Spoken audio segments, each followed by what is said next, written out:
경제브리핑 불편한 진실이 여러분의 확실한 두통 치료제가 되어드리겠습니다. 경제 뉴스가 연예 뉴스처럼 쉽게 들리는 그날까지. 경제브리핑 불편한 진실.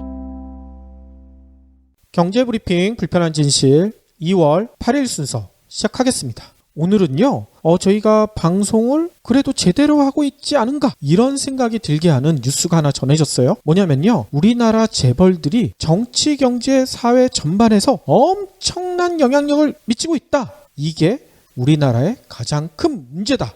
이렇게 지적한 외신이 있었어. 우리 방송을 들었나? 일단 월스트리트 저널이 전한 내용인데요. 월스트리트 저널은요, 미국 공화당의 싱크테크 있죠. 헤리티지 재단과 함께 최근에 2016년 세계 경제 자유 지수 이런 걸 발표를 했거든요. 근데 우리나라의 지난해 경제 자유 지수가요, 71.7점 이것밖에 안 됐다는 거예요. 네. 세계 27위였다고 합니다. 우리나라 경제 규모가 13위잖아. 이거를 감안하면 거의 낙제점 아닌가요? 그렇죠. 특히 세부 항목을 보니까 더 놀라워요. 부패로부터의 자유, 이게 몇 점이냐면 55점. 이거는 진짜 F 아니에요, F. 네. 그래서 전 세계 44위였다고 합니다. 이게 박근혜 최순실 국정농단 사건이 벌어지기 전에 조사된 거 아닙니까? 이것까지 감안하면 세계 44위가 아니겠죠? 훨씬 낫겠죠. 조사 대상에서도 빠져버리겠는데? 그러니까요. 아무튼 보고서는요, 이런 얘기를 했다고 합니다. 한국 정부의 반부패 노력에도 불구하고 뇌물 및 영향력 행사가 정치, 비즈니스 및 일상생활 전반에 일어나고 있다. 재벌로 대표되는 가족형 대기업들이 탁월한 영향력을 누리며 경제를 지배하고 있다. 이렇게 분석했다는 거예요. 근데 이 지적조차도 박근혜 최순실 국정농단 일어나기 전 얘기 아닙니까? 이 사건을 봤었으면 이것보다 더 세게 지적을 했겠지. 제드래곤 얘기는 안 나오나요? 제드래곤 얘기도 알았었으면 아마 넣었을 텐데 그게 나오기 전에 보고서가 작성된 것 같아요. 제드래곤 얘기까지 안 나왔더라고요. 정유라 말사줬다 이 얘기가 왜 안 들어가 있을까 진짜. 아무튼 저희가 방송을 통해서 누누이 강조해왔잖아요. 우리나라의 가장 큰 문제는 재벌로부터 벌어지는 경우가 상당히 많다. 이 얘기가 틀리지 않았다. 이 보고서를 통해서도 증명이 되죠. 네. 특히 박근혜 최순실 국정농단 사건에서 반드시 제거해야 할 적폐, 이게 재벌이다. 해외에서도 인정하고 있잖아요. 그래서 지난주 촛불 시위의 주제가 제드래곤 구속이었거든요. 아무튼 저희가 조금 더 힘을 내야 될 것 같습니다. 우리나라가 헬 조선에서 탈출할 수 있도록요. 네. 박 PD, 지금 뭐 하고 있어? 코딩하고 있습니다. 알파고가 우리 일자리를 뺏는다잖아요. 지금부터라도 코딩을 배우려고요. 알파고가 팟캐스트 한다고 설칠 텐데 미리 대비해야죠. 공부를 한다니 좋긴 한데 그걸로 되겠어? 아유, 그럼 어떻게 해요? 알파고를 때려 부술 수도 없고. 그것도 안 되지. 그래서 쏟아지는 IT 기술 트렌드를 정확히 바라볼 수 있는 가이드가 필요해. 그런 게 있어요? 물론이지. IT 시대에 왜 기본소득이 중요한지, 고시원에 사는 사람들이 왜 스마트폰에 집착하는지, 900원짜리 암을 진단하는 기술이 어떻게 탄생했는지를 알려주는 책이 있다고. 그렇게 좋은 책이 있어요? 반비 출판사에서 나온 시민을 위한 테크놀로지 가이드. 와, 제목부터 섹시하네. 인공지능 빅데이터 기술 양극화. 우리가 꼭 알아야 할 테크놀로지의 모든 것. 시민을 위한 테크놀로지 가이드. 반비에서 편했습니다. 그러면 오늘 꼭 챙겨야 할 경제 브리핑. 요것도 헬 조선과 연결이 될 것 같은데요. 취직을 하려면은 보통 토익 점수 요거를 확인을 하죠? 그렇죠. 아니, 제가 취업할 때만 해도 이게 반드시 필요하진 않았거든요. 그렇죠. 저는 토익 점수를 제출을 안 했었어요. 저희 때도 그랬어요. 근데 요즘은 거의 필수로 이 성적표를 받는 것 같습니다. 근데 문제는 이렇게 상반기 공채니 하반기 공채니 하면서 시즌이 있는데 이 시즌에 구직을 하시는 분들이 토익 성적표의 유효기간이 2년이다 보니까 이거에 또 준비를 해야 되니까 정신이 없다는 거야. 아니, 영어 성적이 2년 지나면 떨어지나요? 왜 이게 유효기간이 필요하죠? 아무래도 제가 볼 때는 돈 때문인 것 같은데요. 이 토익 하면 YBM 아닙니까? YBM? 이런 데서 2년을 유효기간으로 두고 이렇게 새로운 성적을 요구하는 것은 이 볼 때마다 응시료를 내잖아요. 이게 응시료가 만만치가 않던데요? 토익이 보니까요. 일반 접수가 44,500원, 추가 접수가 48,900원이에요. 우와. 그리고요. 토플은 20만 원이네요. 20만 원? 예. 그리고 요즘 뜨는 성적 증명서인 것 같아요. 오픽. 아, 오픽. 요게 영어 회화를 측정하는 테스트인데 7만 원대라고 합니다. 아이고. 그러니까 유효 기간이 2년이면은 우리는 영어권에 살고 있지 않잖아. 그럼 최소한 6개월은 또 공부를 해야죠. 6개월 공부해야지, 취업 준비해야지, 면접 준비해야지, 외모 신경 써야지, 그리고 비용 또 들어가지. 헬조선이잖아요. 그러니까요. 아니, 보통 요즘 취업 준비하시는 분들이 2년 가지고는 부족하잖아요. 네. 최소한 3, 4년씩 준비를 하시는데 그렇게 되면 이 시험들을 한 번 보는 게 아니라 최소한 2번 이상씩은 본다는 얘기 아닙니까? 그렇습니다. 이 한국토익위원회 해명은 다음과 같아요. 영어 실력은 시간이 경과됨에 따라 향상되거나 떨어질 수 있다. 그래서 2년으로 하고 있다. 아니, 근데 다른 시험들도, 다른 자격증 시험들도 이렇게 유효기간이 따로 있나요? 한자 자격 시험 같은 경우는 아예 없죠. 아니, 그러면 한자는 2년 지나도 성적이 올라가거나 떨어지지가 않고 유독 영어만 그렇다는 얘기예요? 한국토익위원회 설명에 따르면 그렇죠. 이야. 영어만 까먹거나 발전할 수가 있대. 그렇군요. 제가 알고 있기로는 운전면허도 이게 한 번 따면은 한 10년 정도 가잖아요. 그렇죠. 10년마다 갱신을 하고 있는데 유독 영어 성적만 2년에 한 번씩 바꿔줘야 한다는 거죠. 자, 그런데 지금 토익위원회에서도 얘기를 했잖아요. 영어 실력. 근데 툭 까놓고 얘기해서 우리가 토익을 영어 실력 올리려고 보나요? 그렇죠. 취업 때문 아닙니까? 그렇죠. 아니, 그리고 외국인을 상대하지 않는 그런 기업들에서 왜 토익이 필요할까? 난 이것도 의문이에요. 토익은 사실상 거의 모든 기업에서 인정을 해주는 성적 증명서가 돼버렸잖아요. 그러면 운전면허 시험이 국가 차원에서 하듯이 정부에서 뭔가 이렇게 좀 비용 부담을 줄일 수 있으면서도 쉽게 접근할 수 있는 시험을 만들든 주관을 하든 대행을 하든 이렇게 해야 되는 거 아닙니까? 왜 YBM에 몰아주는 거예요? 그러니까요. 아니, 그리고 굳이 영어가 필요 없는 그런 기업들이 영어 성적 요구하는 거 이거 막는 법 같은 거 만들면 안 될까요?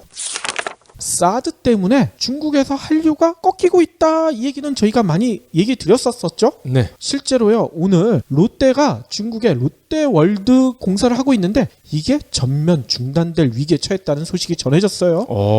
이건 큰데요. 그러니까요. 롯데그룹에 따르면요, 중국 선양에 추진 중인 롯데타운 프로젝트 핵심 사업인 롯데월드, 이게 테마파크거든요. 이 조성 공사에 대해 중국 당국이 지난해 12월 말, 벌써 오래됐네요, 중단 조치를 내렸다. 이거를 오늘에야 발표했다고 합니다. 2달 만에 밝혔다고요? 정부 눈치 보고 이게 빨리 발표를 못했던 것 같아요. 아무튼 롯데그룹 고위 관계자에 따르면요, 롯데타운 조성 공사가 사실상 벌써 중단된 상태다. 지난해 말 중국 당국이 소방 점검을 문제를 삼았다, 이렇게 설명을 했다고 합니다. 소방 점검은 핑계잖아요, 이거. 그렇죠. 롯데가 선양에 추진 중인 롯데타운 프로젝트는요, 무려 3조 원 상당의 엄청난 자금이 투입된 사업이었거든요. 이야. 대형 쇼핑몰을 비롯해서 호텔, 그리고 아까 얘기 드렸던 테마파크, 거기다가 주거 단지까지 조성하는 프로젝트였다고 합니다. 총 부지가 무려 16만 평방 제곱미터, 건축 면적도요 150만 평방 제곱미터로 알려져 있어요. 그래서 중국판 롯데월드 타워 프로젝트다, 뭐 이렇게 불려왔다고 합니다. 근데 이게 전면 중단됐는데 원래 2018년 내년 완공이 목표였다고 해요. 네. 그런 기사가 나오면은 항상 찬반이 확실히 갈리는 것 같아요. 것 봐라, 중국은 믿을 수 없다, 우리도 그러면 중국 불매하자, 이런 분들도 굉장히 많고요. 또 다른 측은 우리가 자꾸 사드 이런 거 들여온다고 하니까 걔들도 그러지, 나라도 그랬을 것 같은데, 확실히 갈리는 것 같아요, 의견이. 그렇죠. 아무튼 빌미를 제공한 게 우리나라잖아요. 네. 이 한류 꺾이면 가뜩이나 경제가 어려워지고 있는데 이거 어찌하나요?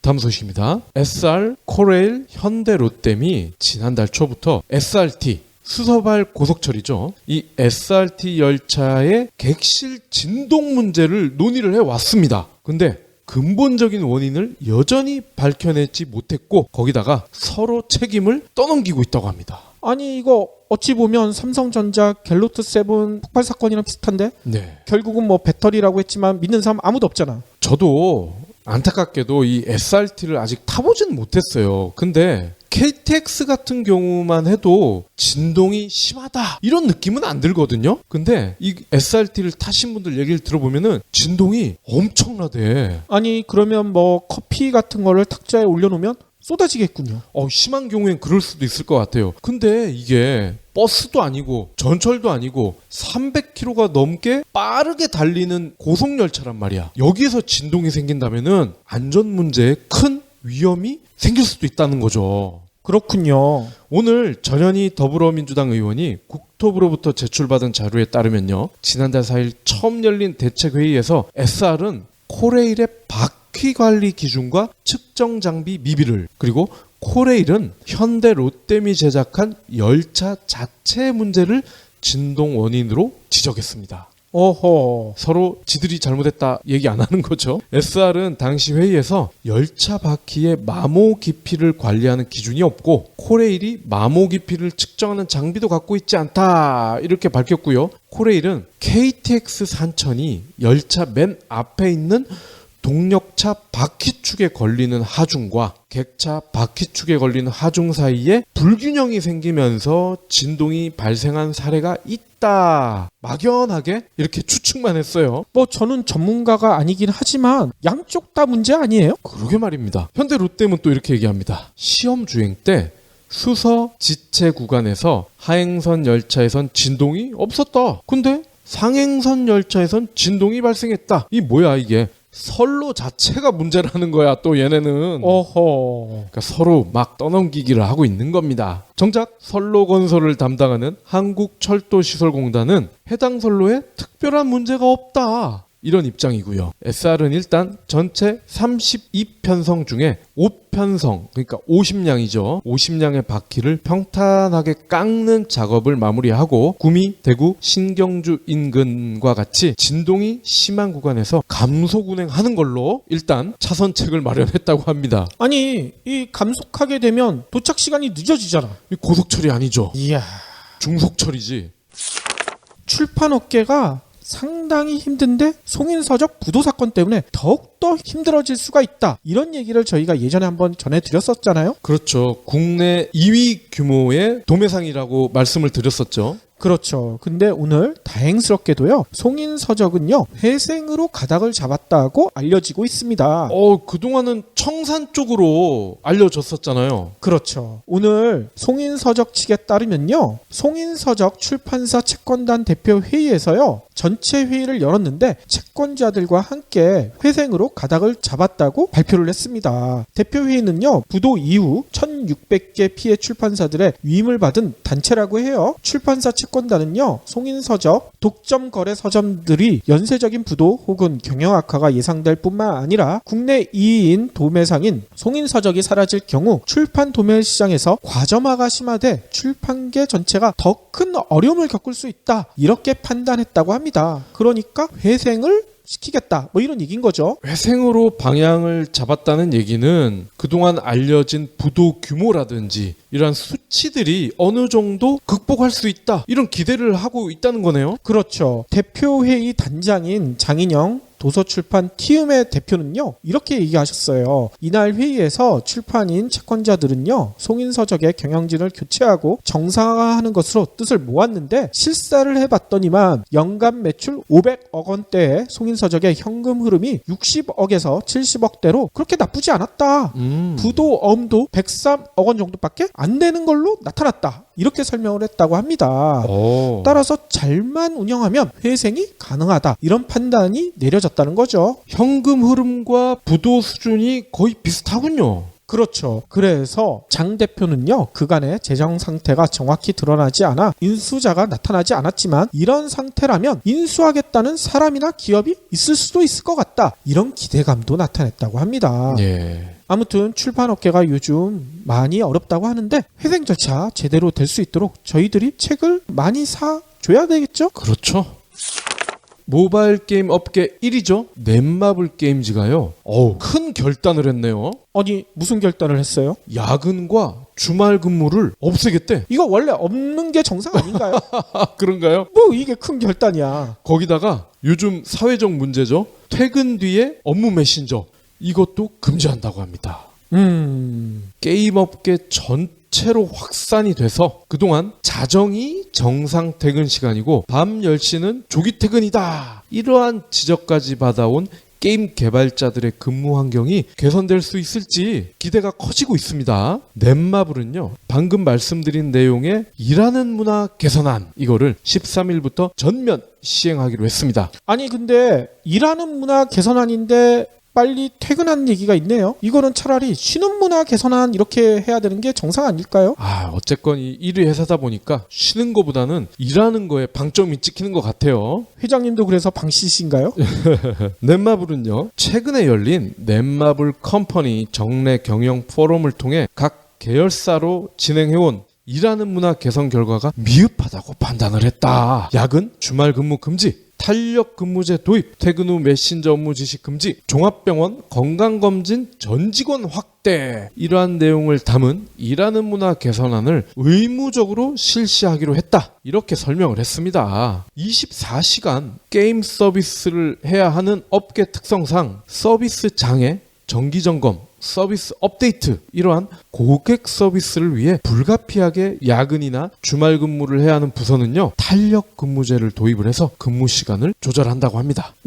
그렇군요. 넷마블이 구로의 등대라는 닉네임이 있어요. 등대는 아시죠? 깜깜한 바다 한가운데 배들이 안전하게 지나갈 수 있도록 환하게 밝혀주는 거 아닙니까? 왜 구로의 등대냐? 야근을 너무 많이 해서 구로에서 야밤중에도 홀로 빛난다 이거예요. 근데 이번 일을 계기로 구로의 등대가 아니라 한국 게임의 등대로 거듭나기를 기대해 봅니다. 아니 한국 게임의 등대가 되면 야밤에 계속 불 켜놓으란 얘기 아니에요. 불 꺼야지. 착한 기업이 돼서 등대가 되란 얘기죠. 박 팀장, 이번에 우리 새로 나온 제품 있지? 이거 홍보 좀 하게. 광고 모델 좀 빨리 알아봐. 오, 연예인 광고 하시게요? 아니 우리 경쟁사도 연예인 광고에서 대박 났잖아. 박 팀장은 아는 연예인 하나 없어? 빨리 좀 찾아봐. 부장님, 찾아보니까 파인드스타라는 데가 있네요. 우리 회사에 맞는 모델을 빅데이터로 소개해준대요. 파인드스타? 그럼 진짜 스타도 찾아줘? 광고주분들 제품 홍보 제대로 하고 싶으시죠? 그런데 모델을 쓰고 싶은데 연예인은 비쌀 것 같다고요. 광고 계약서는 써본 적도 없다고요. 촬영은 어디서 하는지도 모르시고요. 걱정 마세요. 파인드스타가 있잖아요. 같은 모델, 다른 가격, 스타를 찾아드립니다. 파인드스타, 검색창에 파인드스타를 입력하세요.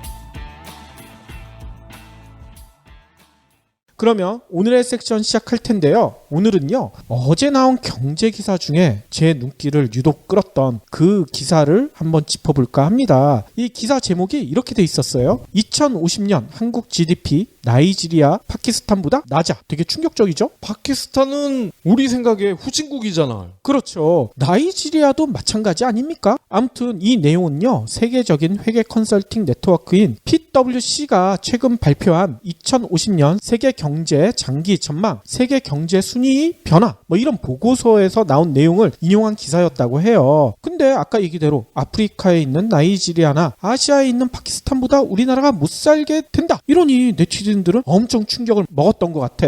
댓글도 상당히 많이 달려졌더라고요.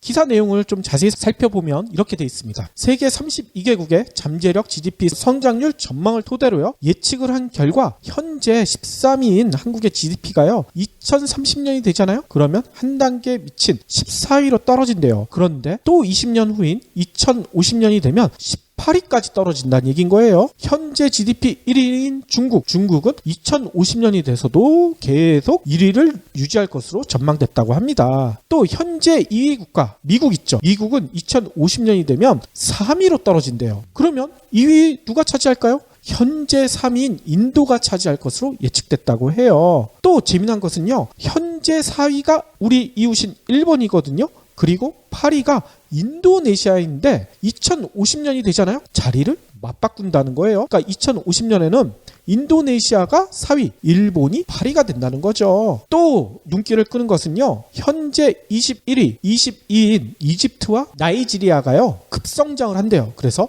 15위, 14위를 차지한다는 거죠. 우리나라를 앞선다는 겁니다. 네.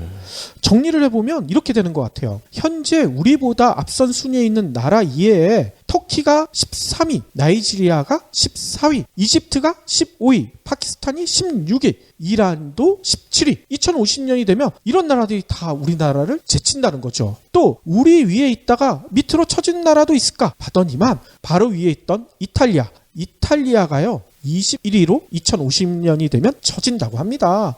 저는 이와 정반대로 우리나라가 2위의 경제 대국이 될 것이다. 이런 전망을 본 기억이 나는데. 예전에 독일에서 나왔던 보고서가 비슷한 얘기가 있었었죠. 네. 아무튼 또 재미난 것은요. 우리가 조금 무시했던 나라들 있잖아요. 네. 필리핀. 필리핀도요. 2050년에 19위가 된대요. 우리나라가 18위잖아. 우리 바로 밑에 있는 거죠. 또 한 나라가 있지. 베트남 우리나라 사람들이 은근히 무시하잖아요. 근데 베트남도요. 2050년이 되면 20위. 우리 바로 밑에 있게 된다는 거죠. 그러니까 이쯤 되면 우리 경제가 몰락한 것이 아닌가 이런 생각이 들 지경이라고 합니다. 이건 과거가 반복된다는 느낌도 들어요. 1950년대, 60년대만 해도 필리핀이 아시아에서 제일 잘 사는 나라였잖아. 그렇죠. 아무튼 네티즌들은요. 이런 댓글을 쏟아내고 있대요. 대한민국의 봄은 끝났다. 헬조선이 시작이다. 어찌 보면 이 같은 반응 당연할 것 같아요. 근데 또 재미난 반응도 있어요. 2050년 순위 이거 너무 높다. 박근혜 최순실 국정농단 때문에 재벌들의 파렴치한 범죄 행위가 한국 경제에 암을 걸리게 만들고 있는데 이거 회복되기가 힘들 텐데 무슨 18이야 이런 얘기도 하고 있는 거죠. 근데 이쯤에서 그런 의문이 들긴 하네요. 이 GDP라는 것이 그렇게 삶의 어떤 질이라든지 경제를 하나로 관통할 수 있는 그런 지표로 볼 수 있느냐. 우리가 지난주에 방송을 했었던 북유럽 4개국가 그런 나라들은 GDP 순위에도 못 끼잖아요. 그렇죠.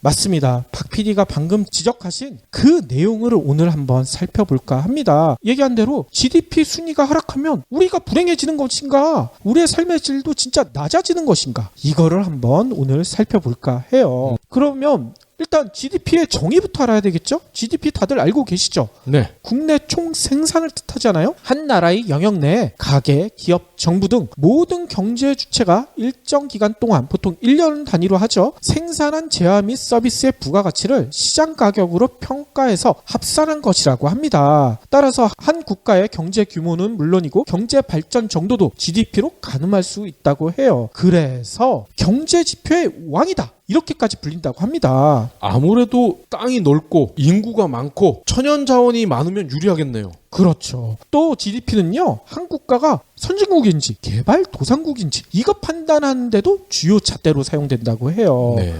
게다가 이런 점도 있대요. GDP 성장률의 등락에 따라 일부 국가에서는요. 정권이 창출되기도 하고 흔들리기도 한다고 합니다. 정말요? 대표적인 사례가 있잖아. 어디냐? 대한민국. 예전에 다들 기억나시죠? 이명박이 뭐라고 했습니까? 747 정책. 다들 기억나시죠? 경제 성장률 7%. 이게 제일 먼저 나왔어요. 그리고 1인당 국민소득 4만 달러. 세계 7대 경제 대국 진입 747 정책이라고 했잖아요. 그러니까 박근혜도 그 다음에 쫓아서 했지. 숫자만 바꿔서 474. 잠재 성장률 4%. 고용률 70%. 국민소득 4만 달러. 근데 이 거짓말에 속아서 다들 이 고생을 하고 있지 않습니까? 네. 멀리서 찾을 필요도 없어요. 그런데 제가 이걸 찾다 보니까 아니 GDP란 게 그럼 언제부터 사용됐나? 이게 좀 궁금해지더라고. 이렇게 경제 지표의 왕으로까지 불려질 정도이니까 이게 상당히 오래되지 않았을까? 이런 생각이 들지 않겠습니까? 네. 그래서 자본주의가 태동하기 시작한 한 17세기, 18세기까지 역사가 거슬러 올라가지 않을까? 그렇게 생각을 했었는데 제가 찾아봤더니만요. GDP라는 개념이 처음 등장한 것은요. 겨우 80년밖에 안 됐대. 언제 만들어졌냐 찾아봤더니만요. 러시아 출신의 미국의 경제학자인 사이먼 쿠츠네츠가 미국 경제가 대공황에서 허덕이던 1934년에 만들었다고 합니다. 근데 이 쿠츠네츠가 그냥 자발적으로 만든 건 아니래요. 뭐냐? 미 의회가 쿠츠네츠에게 이거 하나 만들어주세요. 이렇게 의뢰를 했다는 거야. 왜 미 의회가 이걸 의뢰를 했을까요? 당시 대공황이라고 아까 얘기 드렸었죠? 네. 길거리에 실업자가 넘쳐나고 시중에 돈이 돌지 않는다. 이 얘기가 쏟아지고 있는데 진짜냐? 증명할 길이 없는 거야. 뭔가 구체적으로 보여줄 수 있을 만한 게 없을까? 미 의회는 그렇게 생각하고 쿠츠네츠한테 요구를 했다는 거지. 이거를 구체적으로 보여줄 수 있을 만한 거를 하나 만들어달라. 이 아저씨가 혹시 정치경제 교과서에 나오는 쿠즈네츠 파동 그거 아니에요? 맞습니다. 그 아저씨예요. 아무튼 쿠츠네츠는요, 미 의회가 이렇게 얘기하니까 돈도 많이 받았겠죠? 그래서 아이디어를 짜내서 GDP란 개념을 만들었다고 합니다. 따라서 이거 따져보면 이런 거예요. GDP가 탄생한 것은 대공황 덕분이다. 이렇게 생각할 수도 있죠. 네. 한마디로 GDP란 개념이 원래 있었던 게 아니라 발명이 된 걸로 이해하시면 될 것 같아요. 그래서 실제로요, GDP는요, 경제학의 최고 발명품이다. 이렇게 불리기도 한대요. 미 상무부가 이런 얘기를 했어. 한 나라의 경제 규모와 성장 속도, 부의 정도, 이거를 나타내는 대표적인 지표 하면 GDP 다 이렇게 꼽잖아요. 네. 특히나 GDP는요, 신자유주의 경제학자들이 득세하면서 더욱더 각광을 받기 시작했대요. 왜? 신자유주의 경제학자들이요, GDP에 따라 국가 순위를 매기기 시작했다는 거야. 따라서 각 나라들은 어떻게 하겠습니까? 이 순위 떨어지면 아까 얘기대로 정권이 바뀔 수가 있다니까. GDP에 목을 매기 시작했다는 거죠. GDP 수치를 끌어올리기 위해서 갖은 수단을 다 동원했다는 겁니다. 아무튼 쿠츠네츠는요, 이런 놀라운 발명품을 만든 덕분인지 뭔지 모르겠지만 1971년에 노벨 경제학상을 수상하기도 했대요. 사람 없이 운전하는 구글의 무인 자동차 아시죠? 아마존의 무인 계산대와 사랑과 감정을 공유하는 소프트뱅크의 감성 로봇도 알고 계시잖아요? SF 소설이나 영화에서만 봤던 이야기들인데 이미 현실이 된 거 아닙니까? 그 원동력이 바로 기술의 발달이거든요. AI, 빅데이터, VR 이 기술들이 우리 생활을 많이 바꿔놓고 있잖아요. 이들 기술이 테크 빅뱅을 만들면서 우리 미래가 더 달라질 것으로 예상이 됩니다. 달라지는 미래를 정확히 하려면 어떻게 해야 되나요? 뉴욕타임스가 선정한 위대한 사상가 중에 한 분인 케빈 켈리가 미래 기술의 12가지 흐름을 친절하게 알려줬다고 합니다. 아, 저도 들었어요. 그 책이 미국, 일본 아마존이랑 뉴욕타임스에서도 베스트셀러로 선정됐다면서요? 케빈 켈리가 이렇게 강조합니다. 단언컨대 가장 멋진 미래는 아직 오지 않았다. 이네비터블 미래의 정체 청림출판. 근데 문제는 GDP가 탄생한 지 80년이 지났다고 했잖아요? 네. 시대 변화의 흐름을 제대로 반영하지 못하고 있다. 이런 비판이 커지고 있대요. 맞아.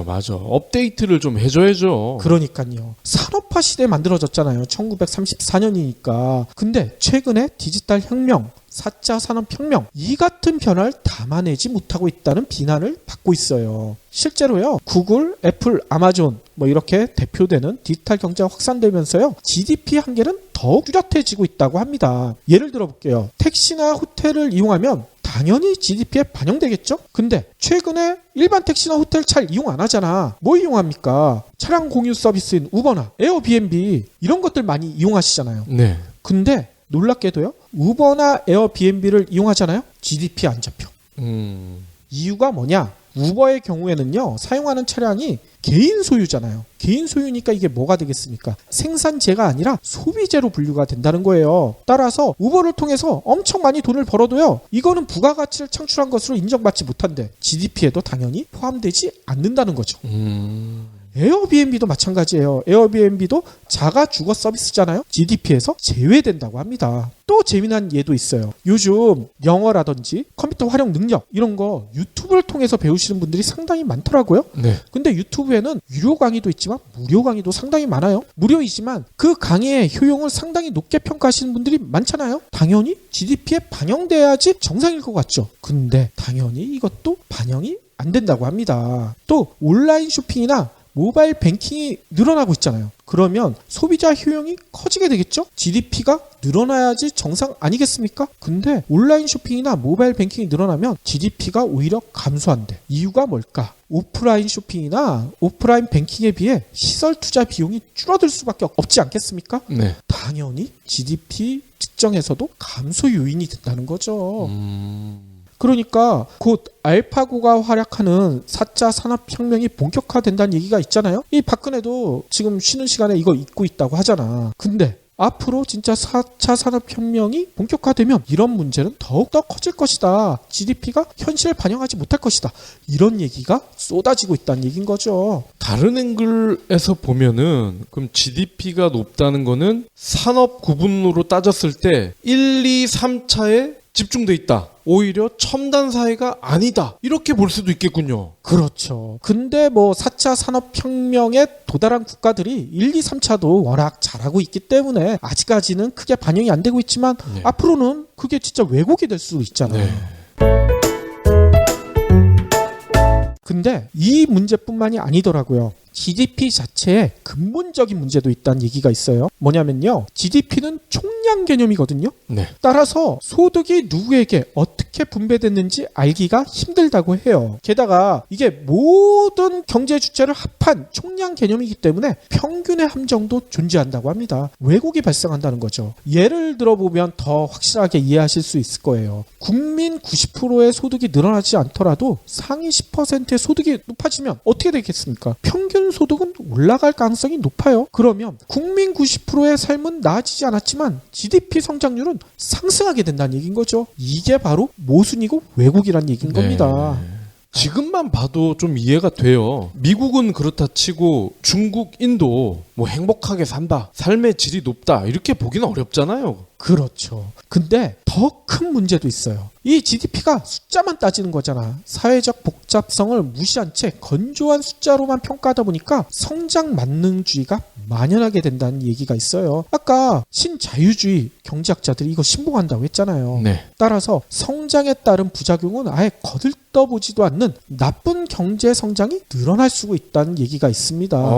중국이 대표적인 사례 아닙니까? 맞습니다. 공장에서 매연 엄청나게 뿜어내서 암에 걸리는 국민이 늘어나게 되잖아요. 그런데 이렇게 되면 국민들의 삶의 질은 엄청 떨어지게 되겠죠. 근데 GDP는 늘어나. 왜냐? 공장에서 매연을 많이 뿜어낸다는 것은 생산이 늘어난다는 거 아닙니까? 네. GDP가 늘어나죠. 또 암에 걸리게 되면 어떻게 됩니까? 치료비가 증가해. 이것도 GDP를 상승시킨다는 거예요. 어허. 심지어는 환경 파괴나 전쟁 이런 것도 GDP를 계산할 때는 생산 활동으로 분류가 된대. 전쟁도요? 그렇죠. 그러니까 미국 군수업체들이 이걸 노리고 계속 GDP를 중요하다 이렇게 얘기하는 것 같아요. 하하. 실제로요, 유럽연합은요, 2013년에 이런 일이 있었대요. 일부 기호 약물, 뭐 쉽게 얘기하면 마약 비슷한 성분이죠. 네. 거기다가 매춘. 근데 이런 것들을 GDP를 계산할 때 포함하기로 결정을 했대. 그러니까 뭔 일이 벌어졌는 줄 알아요? 유럽에 있는 대부분의 국가들의 GDP가 상승을 해버렸어. 특히 영국 같은 경우.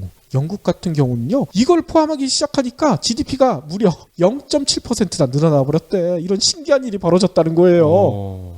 마약이나 매춘 때문에. 너무나 놀랍죠? 이 같은 지적은요, 근데 오래전부터 제기됐었대요. 케네디 대통령 기억나시죠? 네. 1968년에 미 대통령 선거에 나선 케네디 대통령은 연설을 통해서 GDP의 모순을 이렇게 지적한 바가 있대요. GDP는 대기오염과 담배 광고, 네이팜탄 이런 것들도 계산해 넣고 심지어는 핵탄두도 계산해 넣는다. 또 폭동을 진압할 때 경찰 장갑차도 계산에 넣는다. 하지만 우리 아이들의 건강, 교육의 질, 놀이가 들어갈 자리는 없다. GDP란 것은 모든 것을 간단하게 계산해 냈지만 우리의 삶에 가치 있게 만드는 것만은 죄버린다.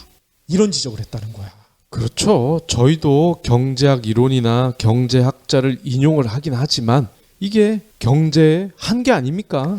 그렇죠. 아니 근데 이런 얘기를 케네디 대통령이 무려 50년 전에 했는데 왜 아직도 GDP란 개념이 사용되고 있을까요? 케네디가 이 모순을 지적한 지 3개월 만에 암살당했어. 이 사실이 그 이유를 설명하지 않을까 이런 생각이 저는 들어요. 연방준비은행이 배우다 뭐 그런 설도 있죠. 이거는 어디까지 음모론입니다. 저희가 그렇게 생각한다는 건 아니고요. 아무튼 케네디가 이렇게 모순을 지적한 지 한참 지난 2008년에 전 세계에 놀라운 일이 벌어졌었죠. 세계 금융 위기가 왔잖아. 그래서 GDP의 절대적 권위에 대한 불신이 불거지기 시작했대요. 그래서 2009년에는요, 유럽위원회가 공식 보고서를 통해서 GDP 이거 문제 심각하다, 이걸 거론했다고 합니다. 또 2012년에는 유엔에서도 비슷한 문제를 거론했다고 해요. 그러면 GDP를 대체할 수 있는 또 다른 용어가 나와야 될 거 아닙니까? 그렇죠. 이미 전 세계 각국은요, 이 대안 찾기가 한창이라고 하는데, 프랑스 같은 경우에는 2008년에 대통령 직속위원회를 만들었대요. 여기서 GDP 대안을 마련하겠다 뭐 이러고 있다고 하고요. 캐나다 같은 그런 국가들에서도 탈 GDP 시대를 대비하고 있다고 해요. 특히나 경제학계가 상당히 발빠르게 움직이고 있다고 합니다. 여러분들 많이 알고 계시는 스티글리츠 교수 있죠. 2001년 노벨 경제학상을 수상했던 미국 콜롬비아 대학의 스티글리츠 교수는요, GDP 수정론을 주장하는 대표적인 학자로 꼽히고 있대요. 그래서 벌써 2011년에 책을 쓰셨는데, 책 제목이 뭐냐? GDP는 틀렸다.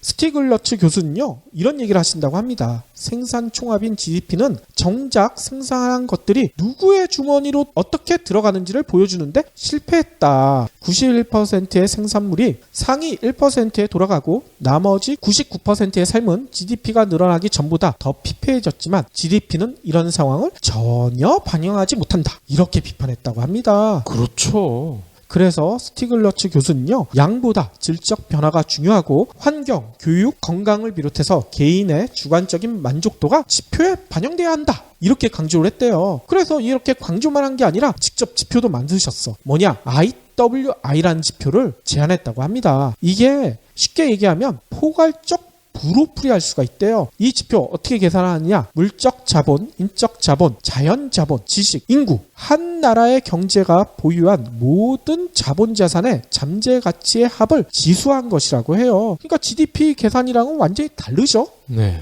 지식이 들어가 있다는 게 눈길을 끄네요. 그렇죠. 그래서 국가의 경제적 부는 물론이고, 아까 얘기한 대로 지식도 마찬가지지만 자연환경, 자연 고갈 문제, 이것까지 고려해서 장기적인 관점에서 지속 가능한 성장을 예측할 수 있는 게 이 지표의 장점이라고 합니다. 네.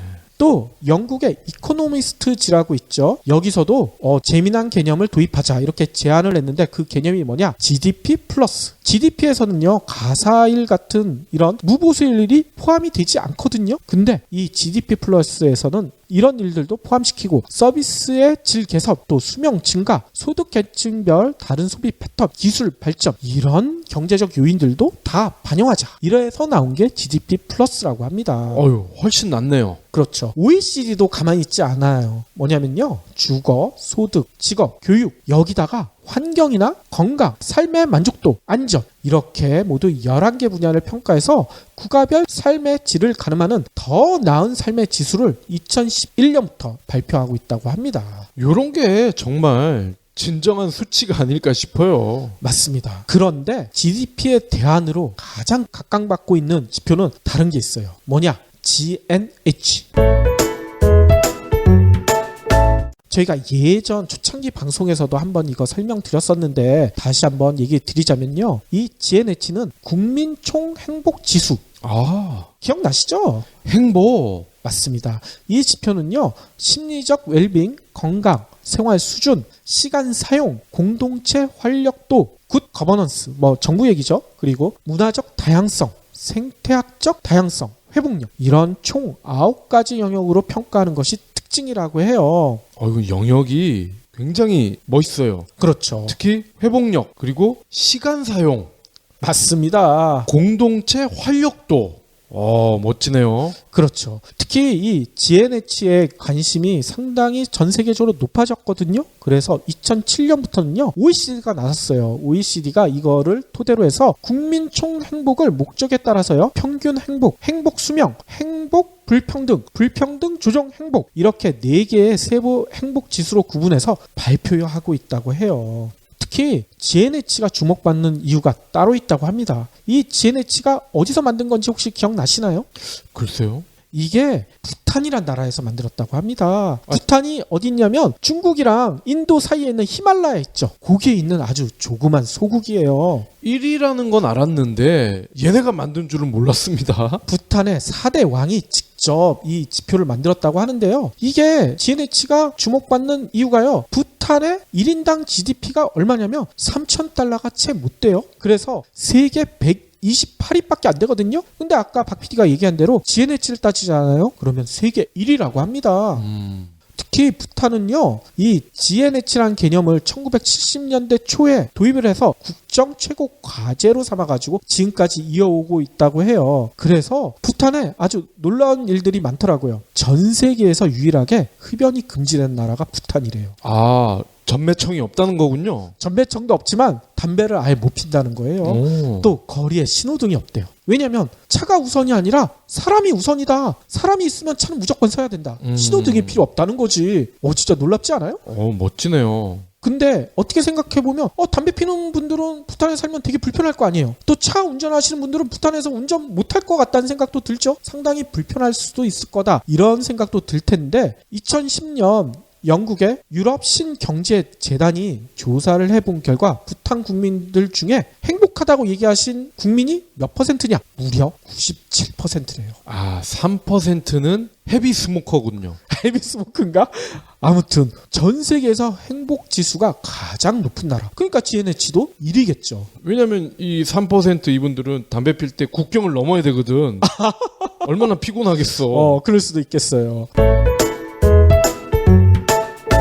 아무튼 우리나라의 1인당 GDP는 부탄보다 거의 10배가 많죠? 네. 근데 이때 당시 우리나라에 대해서도 행복지수를 조사를 했는데 우리나라 국민들 중에 행복하다고 얘기하는 사람이 몇 퍼센트인 줄 아세요? 5%에 불과했다고 아하. 합니다. 근데 이게 2010년이잖아. 지금 조사해봐. 이게 아마 5%가 아니라 0.5%가 아닐까요? 우리나라의 GNH 순위, 이것도 좀 궁금하실 텐데 우리나라의 지난해 GNH 순위는 58위밖에 안 된대. 네. 이것도 박근혜 최순실 국정농단이 본격화되기 전에 발표됐거든요. 그러면 지금 조사하면 아마 순위가 100위권밖에 아닐까 이런 생각이 들어요. 아무튼 저희가 처음에 그 얘기를 드렸잖아요. 2050년이 되면 GDP가 나이지리아나 파키스탄보다 낮아진다. 근데 생각을 해보면 현재 행복지수가 이렇게 형편없는데 2050년에 GDP 낮아지는 게 무슨 걱정이 되겠습니까? 지금이 더 걱정이죠. 또 GDP 순위가 낮아진다는 그 뉴스를 거의 모든 언론에서 전한 그 뒷배경도 저는 살펴야 된다고 생각이 들어요. 네. 뭐냐면요. GDP 순위가 떨어지니까 우리 아직도 더 많이 성장해야 된다. 분배보다는 성장에 더 매진해야 된다. 정부나 일부 언론들이 그거를 국민들에게 주입시키기 위해서 이런 뉴스를 대대적으로 보도하지 않았나? 이런 의심도 들고요. 넷마블이 금지하기로 한 야근, 주말 근무 더 해라. 이거 아닙니까? 그러니까요. 앞으로 이 GDP를 동원해가지고 국민들 현혹하는 이런 기사에 저희 애청자 여러분들은 더 이상 속지 마셔야 되겠죠. 특히나 우리가 많이 묵도해오지 않았습니까? 성장을 해봤자 99%의 삶이 나아지지 않는다는 사실을. 따라서 지금부터라도 GDP를 버린 이후에 행복을 찾은 부탄의 비법을 우리도 배워야 하지 않을까 이런 생각이 듭니다. 제가 어제 밤부터 이 몸살이 굉장히 심해가지고 두통도 굉장히 심하고 지금 방송하는 중에도 해롱해롱 하고 있거든요. 그러면서 새삼 느끼는 게 역시 건강이 최고다. 돈이고 뭐고 제드래곤 뭐 10조 있으면 뭐해. 맨날 아프고 그러면은 의미가 없을 거예요. 마찬가지로 건강, 즉 행복해야 건강도 따라오는 거 아닙니까? 그렇죠. 그래서 저는 이 뉴스를 전하면서 이런 생각도 들거든요. 우리도 한번 진짜 부탄의 국민들이 이렇게 행복한지 직접 가서 한번 확인을 해야 될 거 아닙니까? 우리 올 여름에는 부탄 한번 가지 않을래요? 뭐 부탄가스로 그냥 요리나 하면 안 될까요? 그 부탄이랑 뭐가 같다고. 사소한 것도 거절당할까봐 말을 못해요. 남에게 싫은 소리 하기가 너무 힘든데 그게 제가 거절당하는 것을 두려워해서 그렇다는 것을 알았습니다. 평소 두려움이 많아 겁쟁이였던 저에게 좋은 자극이 되었습니다. 어떤 책에 미리 보기를 읽고 독자들이 남긴 댓글입니다. 책의 저자도 사소한 부탁을 잘 못하는 아주 소심한 사람이었습니다. 하지만 저자는 도망치지 않고 부딪혀 봅니다. 100일 동안 하루에 한 번 거절을 당하는 건데요. 처음 보는 사람에게 $100를 빌려달라고 하거나 햄버거 가게에서 햄버거를 공짜로 달라고 하거나 특이한 도전들로 거절을 받아들이는 자신만의 방법을 만들어갑니다. 100일간 진행된 거절당하기 연습. 그는 어떻게 변했을까요? 2016년 아마존 경제경영 자기개발 분야 1위 테드 150만 뷰 화제의 강연. 거절을 받아들이는 한 남자의 이야기. 거절당하기 연습. 도서출판 한빛비즈.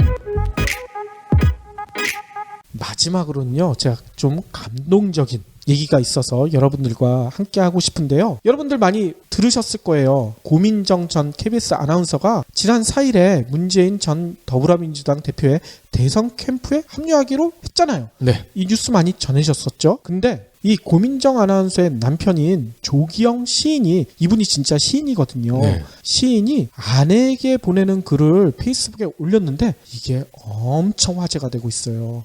진짜 감동적인 내용이 들어있기 때문이죠. 제목이 뭐냐? 당신을 문재인에게 보내며. 제목부터 너무 시적이지 않아요? 아무튼 이 글에서 조기영 시인은 이렇게 얘기합니다. 시에는 이기고 짐이 없고 당신과 나 사이에도 이기고 짐이 없는데 이제 당신은 이기고 지는 것이 너무 선명하여 슬픈 세계로 가는군요. 이렇게 말을 풀어나가기 시작하셨어요. 네. 그리고 조기영 시인은요. 나는 당신이랑 비슷한 느낌을 가진 한 남자를 만났소. 이러면서 문 전 대표에 대한 이야기를 끄집어냈다고 하는데요.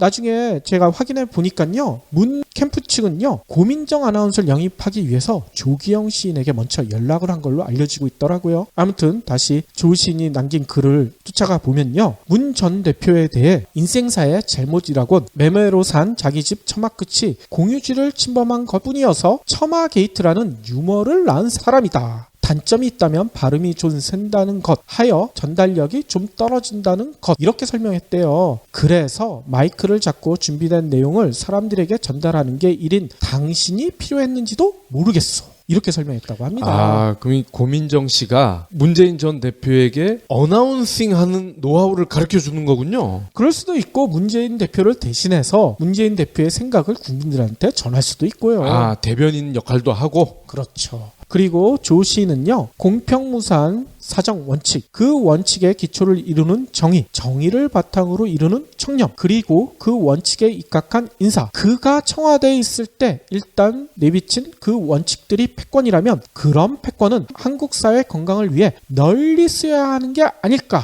온갖 낡은 것들을 씻어내면서 정의가 살아 숨쉬고 사회적 약자들을 보듬어주는 새 시대의 첫째가 당신처럼 나도 문재인이었으면 좋겠소. 이런 얘기도 붙였다고 합니다. 네. 그러면서 꽃길만이 아닐 그 길에 당신의 건투를 비우. 이렇게 끝을 맺었다고 해요. 이 내용이 상당히 길거든요. 저희가 중요한 부분만 살짝 얘기했는데 페이스북이나 인터넷 찾아보시면 전문이 많이 실려 있어요. 여러분들도 시간 나실 때 한번 읽어보시면 좋을 것 같습니다. 네. 근데 저는 이 내용을 읽으면서 영화 하나가 생각나더라고. 뭐요? 엽기적인 그녀 있죠. 차태현, 전지현. 그렇죠. 고민정 아나운서가 엽기적인 그녀라는 얘기는 아니고요. 엽기적인 그녀에서 거의 마지막에 주인공인 견우가 이 얘기를 하잖아요. 맞선남한테, 전지현 맞선남한테 부탁을 하잖아. 얘는 조금만 걸으면 발이 아프니까 신발을 챙겨줘야 되고 커피 먹을 땐 어떻게 해야 되고 이런 얘기 해주잖아요. 조경 시인이 고민정 아나운서한테 문재인을 소개하면서 그런 애정적인 심정으로 설명하는 게 아닌가 이런 생각이 들어요. 네, 비슷해요. 그렇죠. 게다가 제가 고민정 아나운서에 대한 추억이 하나 있거든요. 네.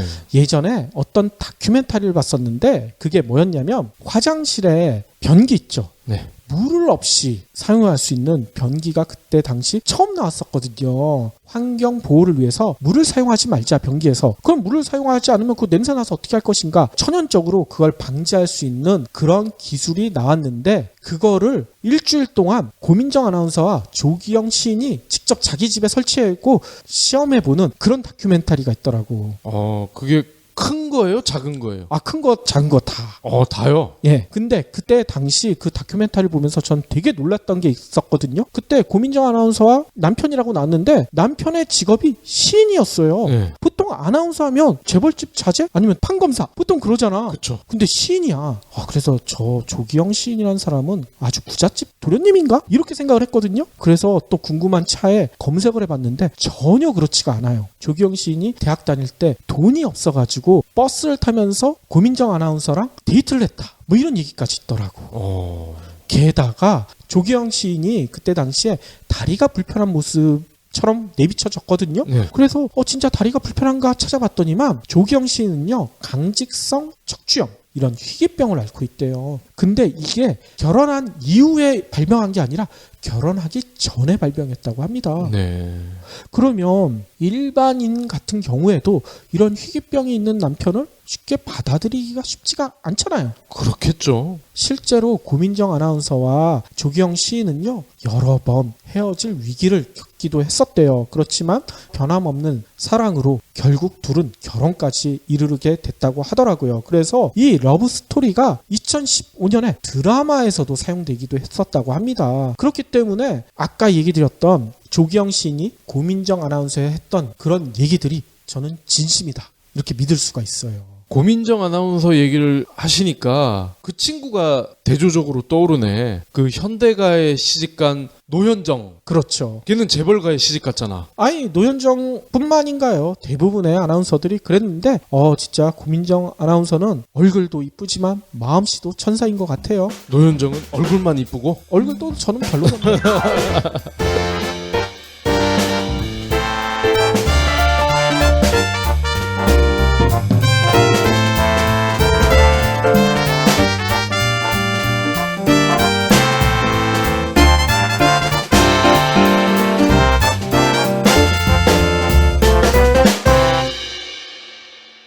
경제브리핑 불편한 진실 완수해주셔서 감사합니다. 하트 2첩, 댓글 남기기, 계좌 후원 등 다양한 방법으로 힘을 보태주세요. 계좌 정보는 경제브리핑 팟빵 공지 코너에